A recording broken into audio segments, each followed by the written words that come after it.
Salam Bapak Ibu Saudara yang diberkati oleh Tuhan. Kembali kita ketemu dalam program Berkat Pagi. Biar renungan firman Tuhan pagi ini terus menguatkan kita dan mengalir di dalam kehidupan kita. Bapak Ibu yang diberkati oleh Tuhan, langsung saja kita mari buka Alkitab kita yang terambil dari Filemon pasal 1 ayat yang keempat. Sekali lagi, Filemon pasal 1 ayat yang keempat. Biar saya bacakan buat kita semua. Beginilah firman Tuhan. Aku mengucap syukur kepada Allahku di setiap kali aku mengingat Engkau dalam doaku. Sekali lagi, aku mengucap syukur kepada Allahku di setiap kali aku mengingat Engkau dalam doaku. Bapak Ibu Saudara yang diberkati oleh Tuhan, kalau kita lihat di ayat yang baru kita baca ini, penulis sendiri adalah Paulus. Paulus menulis surat ini kepada Filemon dengan penuh kasih, dengan penuh cinta. Karena ini menunjukkan bahwa Filemon adalah seorang yang setia dalam Tuhan, melakukan tanggung jawab atau tugas yang Tuhan berikan dalam kehidupannya. Sehingga Paulus mengingatnya dalam rasa syukur atau dalam rasa doa kepada Allah. Bagi Paulus bahwa mengenal Filemon bukan sekedar hubungan pribadi, tetapi melainkan dalam terang iman.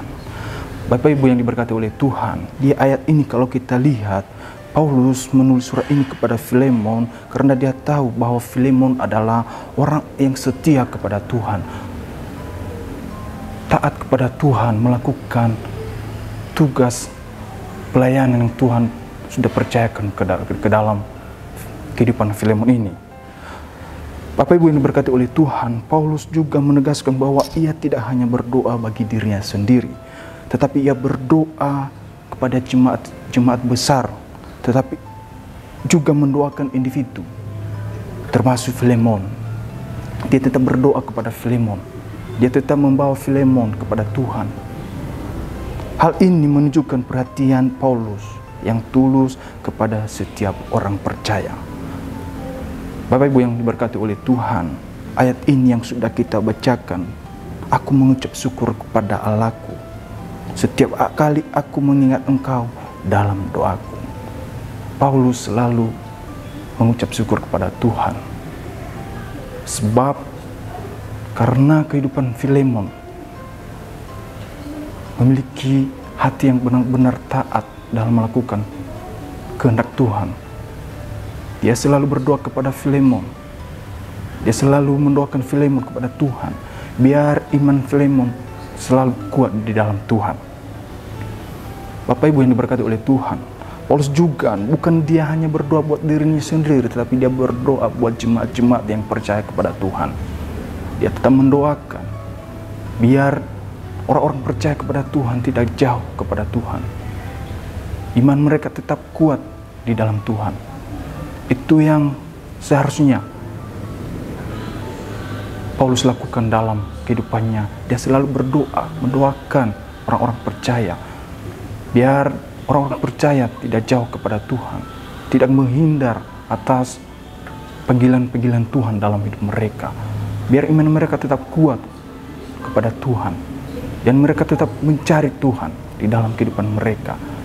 Dan juga Paulus berdoa, bukan hanya berdoa kepada orang percaya hanya untuk keperluan sehari-hari, tetapi Paulus tetap berdoa biar orang-orang percaya yang tetap percaya kepada Tuhan, mereka selalu melakukan kehendak Tuhan, melakukan firman Tuhan di dalam kehidupan mereka sehari-hari. Bapak Ibu yang diberkati oleh Tuhan, ayat ini juga memperlihatkan bahwa kehidupan Filemon memberikan kesaksian yang baik sehingga layak disyukuri. Kehidupan Filemon memberikan kesaksian yang baik sehingga layak disyukuri. Filemon bersaksi atas kehidupannya. Dia tidak bisa mengenalkan diri sendiri, tetapi dia mengandalkan Tuhan dalam kehidupannya. Dia bersyukur selalu kepada Tuhan atas pemberian Tuhan dalam kehidupannya, atas panggilan Tuhan dalam kehidupannya. Begitu juga dalam kehidupan kita, orang-orang percaya, Bapak Ibu yang diberkati oleh Tuhan. Kita dipanggil oleh Tuhan. Kita harus bersyukur atas panggilan Tuhan dalam kehidupan kita. Kita melakukan kehendak Tuhan, apa yang Tuhan mau, itu yang kita lakukan. Iman kita harus kuat di dalam Tuhan. Pertumbuhan nurani kita, itu yang harus kita benar-benar kuatkan dalam kehidupan kita, biar kita tidak jauh kepada Tuhan. Karena kenapa? Di dalam kehidupan kita ini, mungkin saat-saat ini, Bapak Ibu Saudara diberkati oleh Tuhan, kita kuat karena Tuhan, kita siap karena Tuhan. Kita tidak bisa mengandalkan kekuatan kehebatan sendiri di dalam kehidupan kita, tetapi yang kita andalkan adalah cuma Tuhan. Dan di firman Tuhan juga, kita orang-orang percaya yang Tuhan sudah panggil dalam kehidupan kita. Tuhan mengajarkan kita untuk tetap berdoa pada orang-orang yang tetap percaya kepada Tuhan. Kita mendoakan mereka di dalam doa kita. Bukan hanya sekedar kita mendoakan mereka dalam kebutuhan-keperluan mereka sehari-hari, tetapi kita mendoakan mereka biar mereka tetap ada dalam perlindungan Tuhan. Biar mereka tetap ada dalam apa yang Tuhan mau dalam kehidupan orang-orang percaya. Biar mereka tidak jauh kepada Tuhan. Biar mereka tetap melakukan kehendak Tuhan sesuai firman Tuhan. Itulah tugas kita sebagai orang-orang percaya, Bapak Ibu Saudara yang diberkati oleh Tuhan. Inilah sebagai contoh dalam kehidupan kita. Paulus ini bukan hanya dia berdoa buat dirinya sendiri, tetapi dia berdoa buat orang percaya. Dia mau ingin orang-orang percaya selalu ada dalam kehendak Tuhan, selalu melakukan firman Tuhan. Bapak Ibu yang diberkati oleh Tuhan, kalau kita lihat di Roma pasal 1, di Roma pasal 1 berkata, Roma pasal 1 ayat yang ke-8 berkata, "Pertama-tama aku mengucap syukur kepada Allahku oleh Yesus Kristus atas kamu sekalian, sebab telah tersiar kabar tentang imanmu di seluruh dunia." Bapak Ibu Saudara yang diberkati oleh Tuhan, Paulus tetap mengucap syukur kepada Tuhan bahwa dia mendengar di jemaat di Roma, dia bahwa tersiar kabar orang-orang atau jemaat di Roma memiliki iman yang kuat kepada Tuhan.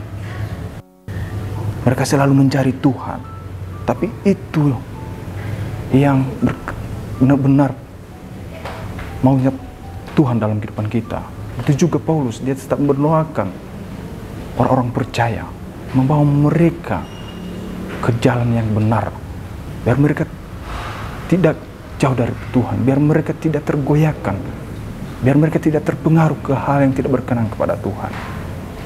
Tetapi Paulus tetap berdoa buat mereka, buat orang-orang percaya. Begitu juga di dalam kehidupan kita. Bapak Ibu Saudara yang diberkati oleh Tuhan, teladan untuk kita sebagai orang percaya. Kita belajar untuk bersyukur atas orang lain yang Tuhan tempatkan dalam kehidupan kita. Pentingnya untuk mendoakan sesama bukan hanya dalam kebutuhan mereka, tetapi kita mendoakan mereka biar mereka selalu kuat dalam Tuhan, biar mereka tidak jauh kepada Tuhan, biar mereka tetap mencari Tuhan, biar mereka tetap percaya kepada Tuhan. Sebab di dalam kehidupan kita orang-orang percaya, Tuhan yang terus menuntun langkah hidup kita, Tuhan yang terus menyertai kita, Tuhan yang terus memimpin langkah hidup kita. Bapak Ibu yang diberkati oleh Tuhan, tapi saya percaya firman Tuhan pagi ini yang kita dengar, kita harus tetap mendoakan orang-orang sesama kita percaya kepada Tuhan, apalagi orang-orang yang belum mengenal Tuhan. Itu yang benar-benar harus kita doakan pada Tuhan, biar mereka merasakan kuasa Tuhan dalam kehidupan mereka. Itulah sebagai tugas kita, tanggung jawab kita sebagai orang-orang panggilan Tuhan di dalam kehidupan kita. Tapi saya percaya renungan firman Tuhan pagi ini yang kita dengar, kita percaya bahwa panggilan Tuhan dalam kehidupan kita bukan hanya sekedar panggilan, Ada rencana Tuhan yang lebih besar di dalam kehidupan kita. Tapi tugas kita sebagai orang percaya, kita harus melakukan kehendak Tuhan, maunya Tuhan di dalam kehidupan kita. Bukan kita melakukan maunya kita sendiri di dalam kehidupan kita. Tetapi kita harus melakukan firman Tuhan itu di dalam kehidupan kita. Itu yang Tuhan ajarkan di dalam kehidupan kita. Sebuah firman Tuhan yang terus menguatkan kita di dalam hidup kita ini. Sebuah firman Tuhan yang terus menuntun kita, memberikan jalan yang terbaik di dalam kehidupan kita. Puji Tuhan, biar firman Tuhan pagi ini, Bapak Ibu yang diberkati oleh Tuhan, saya percaya firman Tuhan yang terus menguatkan kita, yang terus memimpin hidup kita, yang terus membuat hidup kita lebih berkenan kepada Tuhan. Puji Tuhan, inilah firman Tuhan pagi ini yang bisa saya sampaikan. Immanuel, Allah beserta dengan kita. Kami perlu